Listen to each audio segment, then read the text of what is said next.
International criminal court of justice Netanyahu ஒரு குற்றவாளி, அவரை கைது பண்ணிக்கோங்க அப்படின்னு சொல்லிட்டாங்க. ஆனால் இந்த செயலை செய்ய போகிறது யார்? ஐசிசியினுடைய கண்ட்ரோலில் இருக்கக்கூடிய எந்தெந்த நாடுகள் நெதன்யாகுவை கைது செய்கிறதுக்கு தயார் அப்படிங்கிற அந்த அறிவிப்பை கொடுத்துருக்காங்க அப்படிங்கிற அந்த லிஸ்ட்டை தான் பார்க்க போகிறோம். ரெண்டாவது, ஈராக் மீது வலுக்கட்டாயமாக ஒரு பெரிய போர் ஒன்றை நடத்த திட்டமிட்டு இருக்கிறது அமெரிக்கா அப்படிங்கிற செய்தி. இதை எந்த நாடை வச்சு செய்ய போகிறாங்க அப்படிங்கிறதும் உங்களால் யூகிக்க முடியும். ஆனால் அதற்குண்டான பேஸ், இதனால் என்னென்ன பாதிப்புகள் வரும் அப்படிங்கிறதையும் நம்ம தெரிஞ்சுக்கணும். அதைத்தான் பேச போகிறோம். மூணாவது, ரஷ்யாவுக்கும் நாட்டோ நாடுகளுக்கும் இடையில போர் வரப்போகுது, ஈரானுக்கும் யூரோப் கண்ட்ரீஸுக்கும் இடையில போர் வரப்போகுது அப்படிங்கிற ஒரு செய்தி. அதற்குள்ளே இருக்கக்கூடிய பின்புலம் என்ன அப்படிங்கிறதையும் பார்க்கலாம். வெஸ்ட் பேங்கில் இருக்கக்கூடிய மாணவர்களின் கல்வி, அவங்களுடைய எதிர்காலம் எப்படி இருக்குது அப்படிங்கிற டீட்டெயில் ரிப்போர்ட்டை அல் ஜசீரா கொடுத்துருக்காங்க. அதையும் சேர்த்து வச்சு பார்த்துடலாம். வாங்க பார்க்கலாம் உறவுகளே. இது பிரசாத் சிக்னேச்சர்.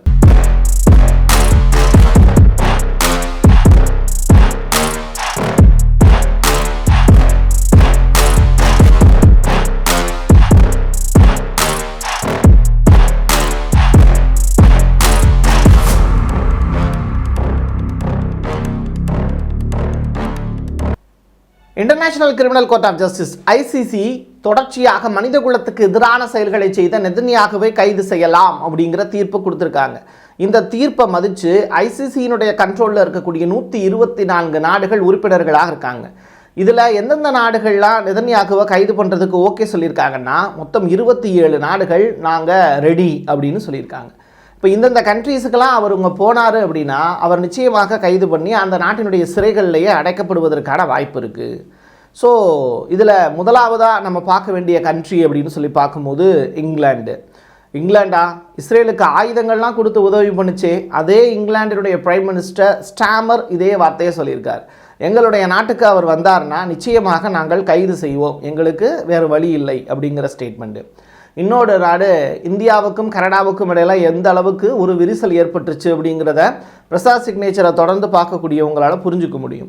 இப்படிப்பட்ட சூழ்நிலையில் கனடா அதிபர், இப்போதைய அதிபர், அடுத்த வருஷம் எலெக்ஷன் வச்சார்னா அவர் ஜெயிக்க போகிறதில்ல, ட்ரூடோ இப்போ அதிபராக இருக்கார். அவரும் சொல்லியிருக்கிறது என்ன அப்படின்னா, நெதன்யாகுவை நிச்சயமாக எங்கள் நாட்டுக்கு அவர் வந்தார்னா கைது பண்ணுவோம் அப்படின்னு சொல்லியிருக்காங்க. இந்த 2 நாடுகளுமே இது எதிர்பாராத ஒரு முடிவு தான். இப்படிப்பட்ட முடிவை அவங்க எடுப்பாங்க அப்படின்னு நான் எதிர்பார்க்கல. பட் இந்த சுச்சுவேஷன் கிரியேட் ஆகிருக்கு அப்படின்னு சொல்கிறாங்க. ஸோ இது ரிலேட்டடாக அல் ஜசீரா தொடர்ச்சியாக பல்வேறு சர்வதேச அரசியல் பார்வையாளர்களை வச்சு இதனுடைய அடுத்த கட்டம் என்ன அப்படிங்கிறத ரொம்ப டீட்டெயில்டாக பேசியிருக்காங்க. வாய்ப்பு இருந்தது அப்படின்னா நீங்கள் அதையும் பார்த்து தெரிஞ்சுக்கலாம். இன்னொரு புறம் என்ன அப்படின்னா, இட்டாலி. இந்த இட்டாலி கண்ட்ரி பற்றி உங்களுக்கே தெரியும், ரோமினுடைய மிகப்பெரிய கட்டுப்பாட்டில் இருக்கக்கூடியது. ஸோ போப் அவர்களே நெதன்யாகு, காசா, வெஸ்ட் பேங்க் உள்ளிட்ட விஷயங்கள் பற்றி ஏகப்பட்ட விடயங்கள் இட்டாலிய பத்திரிகைகளில் பேசியிருக்காங்க. அதெல்லாம் செய்திகளாக வெளிவந்திருக்கு. ஆனால் அதுக்குள்ளே டீப்பாக நம்ம போக வேண்டாம். அதே நேரத்தில் இட்டாலியும் நெதன்யாகுவை கைது செய்வதற்கான வாய்ப்பை நெதன்யாகுவே கொடுத்துருக்காருங்கிறாங்க. லெபனானில் யூனிஃபில்னு சொல்லிட்டு ஒரு படை இருக்குல்ல, 40 நாடுகளைச் சேர்ந்த 30,000க்கும் மேற்பட்ட வீரர்கள். அதில் இத்தாலி படையை ஸ்பெசிஃபிக்காக பார்த்து இஸ்ரேல் அட்டாக் பண்ணியிருக்காங்க அப்படிங்கிற செய்தி. இதை தொடர்ச்சியாக இத்தாலி சொல்லி வந்தாலும் அது எதேச்சையாக நடந்தது அப்படிங்கிறத இஸ்ரேல் சொல்லவே இல்லை. அது பிளான் பண்ணி நடத்தப்பட்டது அப்படிங்கிறத இட்டாலி கண்டுபிடிச்சதற்கு பிறகு தான் ஐசிசி இந்த உத்தரவையே பிறப்பிச்சிருக்குங்கிறத நீங்கள் ரெண்டையும் ஒப்பிட்டு பார்த்தீங்க அப்படின்னா புரியும். ஸோ இத்தாலியினுடைய பவர் அப்படிங்கிறது ஐசிசியில் எந்த அளவுக்கு இருக்குது அப்படிங்கிறத இப்போது நீங்கள் இந்த கைது அப்படிங்கிற அந்த தீர்ப்பு வந்ததன் மூலிமா நீங்கள் புரிஞ்சுக்கலாம். ஸோ இட்டாலியினுடைய பிரதமர் மெலோனி அவர்களும் அடுத்த கட்டமாக இந்த அறிவிப்பை கொடுத்துருக்காங்க. அது டைரெக்டாக அவங்க பேட்டியாக சொல்லாட்டியும் இத்தாலி சைட்லேருந்து கிடைக்கக்கூடிய அந்த இன்ஃபர்மேஷன் அப்படி தான் இருக்குது. இது எல்லாத்தையும் தாண்டி எனக்கே ரொம்ப ஆச்சரியமான விஷயம் என்னென்னா, ஹங்கேரியினுடைய பிரைம் மினிஸ்டர் ஆர்பன் உங்களுக்கு தெரியும், அவர் ரஷ்யாவோடையும் நெருங்கிய கூட்டாளி, அதே நேரத்தில் உக்ரைனோடையும் நெருங்கிய கூட்டாளி. 2 நாடுகளுக்குமே அவர் பயணப்படுவார், அமைதி ஒப்பந்தம் பற்றி பேசுவார். அவர் இன்னொரு மோடின்னு சொல்லலாம். அந்த அளவுக்கு ஆர்பன் அவர்கள் 2 நாட்டு உறவுகளையும் தட்டி தூக்குறதுல அவர் மாதிரியான ஒரு திறமைசாலி யாரும் கிடையாது. அவருக்கு தேவையானதை நாட்டோ நாடுகள்கிட்ட இருந்து வாங்கிக்குவார், ரஷ்யாக்கிட்ட இருந்தும் வாங்கிக்குவார். அப்படிப்பட்ட நபர் நெதன்யாகுவினுடைய கைது பற்றி அவர் என்ன பேசியிருக்காரு அப்படின்னு சொல்லி சர்ச் பண்ணி பார்க்கும்போது, நெதன்யாகுவை எங்களுடைய நாட்டுக்கு வந்தார் அப்படின்னா நாங்கள் கைது பண்ண மாட்டோம் அப்படின்னு சொல்லியிருக்காரு. நீங்கள் ஒரு புலியவோ மற்ற சிங்கத்தையோ இல்லை கரடியவோ வேட்டையாடணும்னா அதுக்கு பிடிச்ச உணவை வந்து கொண்டு வந்து கட்டுவாங்க. முன்னாடி கட்டி முடிச்சதற்கு பிறகு அது ஒரு ஆடாக கூட இருக்கலாம். என்ன, அந்த ஆடு வந்து பார்த்துட்டு எழுப்பக்கூடிய சத்தத்தின் அடிப்படையில் தனக்கான இறை கிடச்சிருச்சு அப்படின்னு சொல்லி வேகமாக அதனுடைய கூண்டுக்குள்ளே அது போகும்.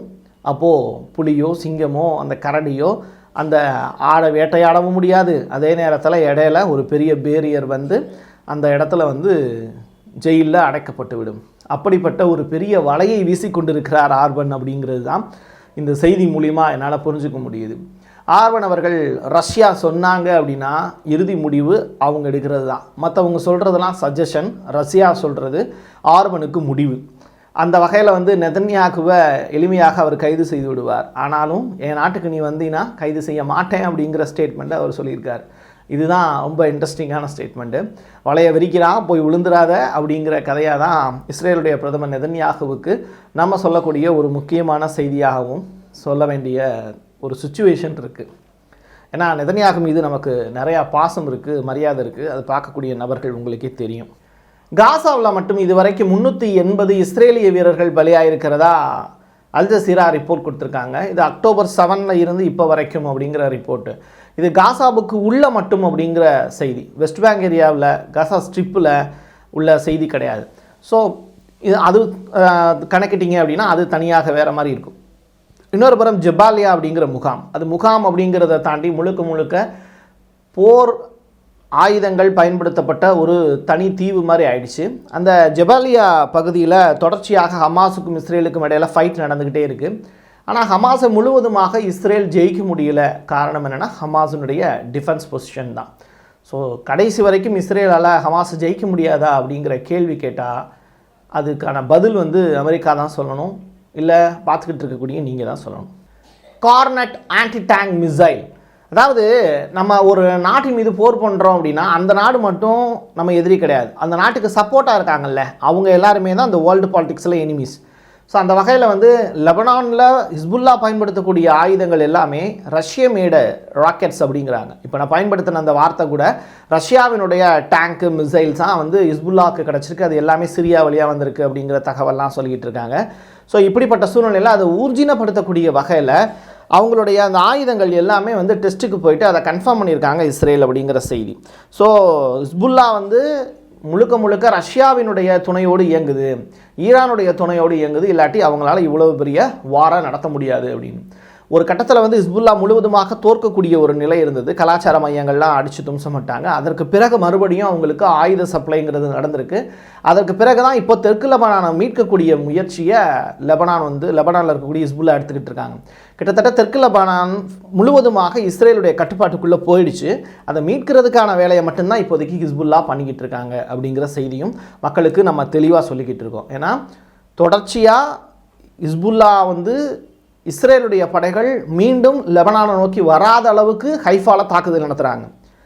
இன்னொரு புறம் என்ன அப்படின்னா தெற்கு லெபனானை மீட்கக்கூடிய முயற்சியிலையும் ஈடுபட்டுக்கிட்டு இருக்காங்க. இதுதான் இப்போதைக்கு ஹிஸ்புல்லாவினுடைய ஸ்டாண்டு. சீஸ்ஃபயர் டீலுக்கு இன்னும் 2 நாடுகளும் ஓகே சொல்லலை. ஆமாஸினுடைய முயற்சி தோல்வியடையத்தான் வாய்ப்பு இருக்குது. ட்ரம்ப் வந்தால் மட்டும்தான் அது செயலாக்கம் பெறும். ஹமாஸ் ஒரு முக்கியமான ஸ்டேட்மெண்ட்டை ஐசிசிக்கே கொடுத்துருக்காங்க. அதாவது international criminal court of justice Netanyahu குற்றவாளின்னு சொன்னாங்கல்ல, அதுக்கு நன்றி தெரிவிச்சிருக்காங்க ஹமாஸ். அதே நேரத்தில் நாங்கள் அதை வரவேற்கிறோம் அப்படின்னு. முகமது டைஃபையும் வந்து குற்றவாளின்னு சொல்லியிருக்காங்க. அப்புறம் ஏன் ஹமாஸ் வந்து அதை வரவேற்றிருக்காங்க அப்படின்னு கேட்டால், டைஃப் அவர்கள் இப்போது உயிரோடு இல்லை அப்படிங்கிற செய்தி நீங்கள் பேப்பரை பார்க்கும்போது நீங்கள் படித்து தெரிஞ்சுக்கலாம். நேற்றைய தினம் நம்மளும் ஒரு வீடியோ போட்டிருந்தோம். இப்படிப்பட்ட சூழ்நிலையில் இன்னொரு புறம் என்ன அப்படின்னா ஐசிசி நீதிபதிகள் மிரட்டப்படுகிறார்களா அப்படிங்கிற கேள்வியையும் ஹமாஸ் வந்து முன் வச்சுருக்காங்க. ஸோ இந்த கேள்வியும் அவங்க கேட்டதை செய்திகளாக பிரசுரிச்சிருக்காங்க. அதை நான் மக்கள்கிட்ட கொண்டு வந்து சேர்த்துட்டேன். இப்படிப்பட்ட சூழ்நிலையில் நெதன்யாகு இந்த தீர்ப்பை பற்றி என்ன நினைக்கிறாரு அப்படின்னு சொல்லிட்டு அவர்கிட்ட கேட்குறாங்க. அவரே வாலண்டியராக இதை பற்றிய செய்திகளும் என்ன சொல்லியிருக்காங்கன்னா, ஐசிசியினுடைய தீர்ப்பு இஸ்ரேலை கட்டுப்படுத்தாது. எங்களுடைய நாட்டு மக்களை காப்பாற்றுவதற்கு எங்களுக்கு உரிமை இருக்கிறது. ஒரு நாட்டினுடைய தலைவனாக நான் இருந்து என்ன செய்ய வேண்டுமோ அதை மட்டுமே நான் செய்கிறேன்.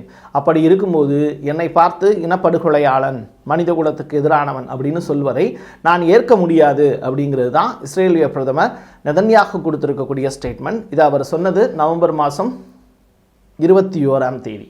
ஸோ இந்த இடத்த ரொம்ப முக்கியமாக நம்ம பதிவு செஞ்சுக்க வேண்டிய தேவை இருக்குது. ஸோ 21ஆம் தேதி நவம்பர் மாதம் 21ஆம் தேதி 2024 தீர்ப்பு வருது. உடனே அவர் ரியாக்ட் பண்ணுறாரு. இதை நம்ம பதிவு செய்கிறது நவம்பர் மாதம் 23ஆம் தேதி. ரைட்டா? ரொம்ப ரொம்ப முக்கியமான டேட்ஸ், இதெல்லாம் ஞாபகம் வச்சுக்கோங்க. ஈராக்கை வம்புழுக்குது அமெரிக்கா அப்படிங்கிற செய்தி. ஈராக்கை எதுக்கு அமெரிக்கா வம்புழுக்கணும்? ஈராக்கில் இருக்கக்கூடிய அமெரிக்க படைகள் எல்லாத்தையுமே வெளியில் போசோன்னா அமெரிக்காவுக்கு கோபம் வருமா வராதா? ஈராக்கினுடைய பிரைம் மினிஸ்டர் ஒரு 3 மாதத்துக்கு முன்னாடி செய்த சம்பவம் தான் அது. ஆனால் அதுக்கு அமெரிக்கா பெரிய அளவில் ரியாக்ட் பண்ணாமல் பாதி படைகளை எடுத்துக்கொள்கிறோம், மீதி படைகள் இருக்கட்டும் அப்படிங்கிற ஒரு ஒப்பந்தம் போட்டாங்க. அதன் அடிப்படையில் கொஞ்சம் கொஞ்சமாக அமெரிக்கா ஈராக்கை விட்டு வெளியேறணும்னு சொல்லியிருந்தாங்க. ஸோ நான் இல்லாத ஈராக் எப்படி இருக்கலாம் அப்படின்னு அமெரிக்கா நினைத்ததோ என்னவோ தெரியவில்லை. இப்போது என்ன சொல்கிறாங்க அப்படின்னா, ஈராக்கில் இஸ்லாமிக் ரெசிஸ்டன்ஸ்னு ஒரு குரூப் இருக்குது. அவங்க என்ன பண்ணுறாங்கன்னா, தொடர்ச்சியாக இஸ்ரேல் மீது தாக்குதல் நடத்துகிறாங்க. பதிலுக்கு இஸ்ரேல் தன்னை தற்காத்துக் கொள்வதற்கான உரிமை இருக்குது. ஸோ உலகத்தில் இப்படி ஒரு பிரச்சனை நடக்கும்போது அதை பார்த்துக்கிட்டு நல்லெண்ணம் படைத்த நாங்கள் சும்மா இருக்க முடியாது. அதனால் இஸ்ரேலுக்கு ஆயுதங்கள் கொடுத்து ஈராக்கை அட்டாக் செய்ய நாங்கள் தயங்க மாட்டோம் அப்படிங்கிற ஸ்டேட்மெண்ட்டை சொல்லியிருக்காங்க அமெரிக்கா. அது மட்டும் கிடையாது, ஐக்கிய நாடுகள் சபையில் போய் ஒரு வார்த்தையும் பதிவு செஞ்சுருக்காங்க. ஈராக் தொடர்ச்சியாக எங்களை தாக்கி கொண்டிருக்கிறது அப்படின்னு இஸ்ரேலுடைய ஃபாரின் மினிஸ்டர் ஸ்டேட்மெண்ட்டை பதிவு செஞ்சுருக்காரு. இதனால் நாங்கள் எங்களுடைய எல்லை தாண்டிய போரை ஈராக் மீது நகர்த்த வேண்டிய தேவை இருக்கும் அப்படிங்கிற அந்த ஸ்டேட்மெண்ட்டையும் சொல்லியிருக்காங்க. இது ரிலேட்டடாக ஈராக்கினுடைய பிரைம் மினிஸ்டர்கிட்ட போய் கேட்டப்போ இந்த மாதிரிலாம் சொல்கிறாங்களே, ஐநா வரைக்கும் போயிருக்கு, அமெரிக்காவும் சொல்கிறாங்க, இஸ்ரேலும் ரெடியாக இருக்கே, நீங்கள் இதை பற்றி என்ன நினைக்கிறீங்க அப்படின்னா, தாக்குறதுன்னு அவங்க முடிவு பண்ணிட்டாங்க. அதுக்கு நொண்டிச்சாக்கு போய் ஒவ்வொரு இடத்துலையும் சொல்லிவிட்டு இன்ஃபர்மேஷனை போஸ்ட்மேன் மாதிரி கொடுத்துக்கிட்டு இருக்காங்க அப்படிங்கிறத தான் அவர் சொல்கிறாரு. அவர் சொன்ன ஸ்டேட்மெண்ட்டு, அவங்க தாக்குனாங்கன்னா நாங்கள் பதிலடி கொடுப்போம் அப்படிங்கிறது தான். சிம்பிளாக முடிச்சிட்டாரு. அல் ஜசீரா கொடுத்துருக்கக்கூடிய ரிப்போர்ட் WHO என்ன சொல்கிறாங்க அப்படிங்கிறது தான். ஸோ WHO என்ன சொல்கிறாங்க அப்படின்னா, 226 மருத்துவ பணியாளர்கள் லெபனானில் பணியாற்றிக்கிட்டு இருந்தாங்க. அவங்க ஹாஸ்பிட்டலில் பணியாற்றும் போது அவங்க மேலே இஸ்ரேல் நடத்தி இருக்கக்கூடிய தாக்குதல், இதன் காரணமாக ஒரு இயக்குனரும் 5 டெபுட்டி இயக்குனர்களும் இறந்து போயிருக்காங்க அப்படிங்கிற செய்தி. இதற்கு நாங்கள் வன்மையாக WHO சைட்லேருந்து சொல்கிறது இஸ்ரேலை கண்டிக்கிறோம் அப்படிங்கிற ஸ்டேட்மெண்ட்டை சொல்லியிருக்காங்க. அப்போது ஐசிசி கொடுத்த தீர்ப்பு கரெக்டு தானா அப்படிங்கிறத நீங்கள் பொருத்தி பார்த்துக்கோங்க. இன்னொரு புறம் என்ன அப்படின்னா, இந்த WHO ரொம்ப வேதனையோடு பதிவு செய்திருக்கக்கூடிய விஷயம் அப்படிங்கிறது, முழுக்க 38 பேர் பலியாயிருக்காங்க ஒரே நாள் தாக்குதலில் இங்கே காசாவில் நவம்பர் மாதம் 22ஆம் தேதி. லெபனானில் டூரிஸ்ட் நகரில் 7 பேர் இறந்து போயிருக்காங்க அப்படிங்கிற செய்தி. இது எல்லாமே அல் ஜசீரா அப்படியே கோர்வையாக கோர்த்து கொண்டே இருக்கிறது. தொடர்ச்சியாக செய்திகள் உண்மை தகவல்களாக வெளிவந்த வண்ணமாக இருக்கிறது. இதை நீங்கள் சீர்தூக்கி பார்த்து உலகத்தில் இருக்கக்கூடிய பல்வேறு நண்பர்களுக்கு இதை அனுப்பணும் அப்படிங்கிறத நான் தாழ்மையாக கேட்டுக்கிறேன். வெவ்வேறு வெளிநாடுகளுக்கு இது டிரான்ஸ்ஃபர் ஆகும்போது நிச்சயமாக இதை பற்றிய பார்வைகளும் உண்மை சம்பவங்களும் நான் ஆதாரப்பூர்வமாக டேட் வைஸாக சொல்லிக்கிட்டு இருக்கேன். அதை நண்பர்கள் பதிவு செஞ்சீங்க அப்படின்னா இந்த வீடியோவுக்கு மட்டும் நான் ஏன் இதை முக்கியத்துவம் கொடுக்குறேங்கிறத நீங்கள் புரிஞ்சுப்பீங்கன்னு நம்புகிறேன். OCHA அறிக்கை இவங்க சொல்லியிருக்கக்கூடிய விஷயம் அப்படிங்கிறது, H2ன்னு ஒரு பள்ளிக்கூடம் எங்கே இருக்குது அப்படின்னா வெஸ்ட் பேங்க் ஏரியாவில் இருக்குது. ஓ, அங்கே பள்ளிக்கூடம்லாம் இருக்கா, இன்னமும் செயல்படுதா அப்படிங்கிற கேள்வி உங்களுக்குள்ளே இருக்கும். காசாவில் இருக்கக்கூடிய பள்ளிக்கூடங்கள் எப்படி கரும்பலகைகளில் கூட அந்த போர் மேகங்கள் சூழப்பட்டு மேலும் கருப்பாக மாறியதோ, உடைக்கப்பட்டதோ, எழுதுகோள்கள் இல்லாமல் மாற்றினாங்களோ, படிக்கிறதுக்கான புத்தகங்கள் எப்படி பெரிய பெரிய விமானங்கள் வைத்து தகர்க்கப்பட்டதோ, இப்படிப்பட்ட நிகழ்வுகள்லாம் இங்கே அரங்கேறிச்சு. ஹிட்லருடைய புத்தகங்கள்லாம் வச்சு மாணவர்கள் படிக்கிறாங்க அப்படிங்கிற மாதிரியான செய்திகள்லாம் பரப்பப்பட்டுச்சு. இதெல்லாம் கொடுமையான நிகழ்வுகள். அக்டோபர் மாதம் 7ஆம் தேதிக்கு பிறகு புத்தகங்கள் படிக்கிறதுல இவங்கள தான் படிக்கணும், அவங்கள தான் படிக்கணுங்கிற முட்டாள்தனமான பேச்சுக்களையும் தொடர்ச்சியாக பல்வேறு நாட்டினர் வச்சிருந்ததையும் நம்ம இந்த இடத்துல செய்திகளாக பதிவு செஞ்சுருந்தோம். ஆலிவ் மரங்கள் அழிக்கப்படுகிறது அப்படிங்கிற செய்தியையும் பதிவு செஞ்சுருந்தோம். உணவுப் பொருட்களில் கூட இஸ்ரேல் பெரிய அளவிலான கலப்படத்தை செய்தது அப்படிங்கிற விஷயத்தையும் ஆதாரப்பூர்வமாக பதிவு செஞ்சோம். தொடர்ச்சியாக பாலஸ்தீன மக்களுக்கு என்ன உணவு அவங்க சாப்பிடணும் அப்படிங்கிறத இஸ்ரேல் டிசைன் பண்ணி கொடுக்குதுங்கிறதையும் செய்தியாக பதிவு செஞ்சுருந்தோம். இது எல்லாமே நம்முடைய கடந்த கால வீடியோக்களில் நீங்கள் தொடர்ச்சியாக பார்த்துக்கிட்டு இருந்தீங்கன்னா பிரசாத் சிக்னேச்சரில் பல வீடியோக்கள் பதிவு செஞ்சுருக்கோம். இதெல்லாம் ஏன் இப்போ சொல்கிறேன் அப்படின்னா, இது ரொம்ப ரொம்ப இம்பார்ட்டண்டான ஒரு ஸ்டேஜில் நம்ம இருக்கோம். ஸோ வெஸ்ட் பேங்கில் இருக்கக்கூடிய அந்த பள்ளிக்கூடங்கள் இப்போ முழுவதுமாக மொத்தமாக 13,000 மாணவர்கள் கல்வியை இழந்து தவிக்கிறார்கள். அவங்களுடைய வீடுகளும் சரி, அவங்களுடைய புத்தகங்களும் சரி அகற்றப்பட்டுள்ளது, திருடப்பட்டுள்ளது அப்படிங்கிற செய்தி. ஹெப்ரான் மாணவர்கள் மொத்தம் 13,000 பேர் பள்ளிக்கூடத்தையே விட்டு வெளியேறக்கூடிய நிலை இருக்குது. அப்போ ஐக்கிய நாடுகள் சபை என்ன செய்து கொண்டிருக்கிறது அப்படிங்கிற கேள்வி. UNRWAவை இஸ்ரேல் தடை பண்ணிட்டாங்கிறதுக்காக பாலஸ்தீன மக்களுக்கான ஈடு பொருட்கள் நிறுத்தப்பட்டிருக்கு. பொருட்கள் திருடப்படுது அப்படிங்கிற செய்தி ஒருபுறம் இருந்தாலும் அந்த பொருட்களை பாதுகாப்பாக கொண்டு போய் உரியவர்களிடம் ஒப்படைக்க வேண்டியதும் ஐக்கிய நாடுகள் சபையினுடைய கடமை. அப்படின்னா UNSCயில் தீர்மானம் நிறைவேற்றப்படும் போது வீட்டு அதிகாரத்தை பயன்படுத்தி போரை நிறுத்தக்கூடாது அப்படின்னு சொல்லக்கூடிய அமெரிக்கா எவ்வளவு பெரிய தவறை செய்கிறது அப்படிங்கிறத ஐக்கிய நாடுகள் சபை சொல்லாட்டி கூட மக்கள் மன்றத்தில் மக்கள் நெட்டிசன்கள் கேள்விகளாக முன்வைத்து கொண்டிருக்கிறார்கள் அப்படிங்கிற செய்தியும் நீங்கள் புரிஞ்சுக்கணும். ஸோ இது எல்லாத்தையும் நீங்கள் கோர்த்து பார்த்தீங்கன்னா ஒரு பெரிய சங்கிலி ஒன்று இருக்குது. இந்த சங்கிலியை மேலும் நீட்டிக்க செய்ய வேண்டியது உங்கள் ஒவ்வொருவருடைய கடமை. இதை உங்களுடைய நண்பர்களுக்கும் உறவினர்களுக்கும் ஷேர் பண்ணுங்கள். இம்பார்ட்டண்டான வீடியோ அப்படின்னு நான் சில விஷயங்களை மட்டும் மையப்படுத்தி சில நாட்களில் சொல்லியிருக்கேன். அந்த வகையில் இதுவும் மிகவும் முக்கியமானது தான். என் கையெழுத்து என் மக்களுக்கானது உறவுகளே. மீண்டும் ஒரு பதிவில் சந்திக்கலாம். நன்றி, வணக்கம்.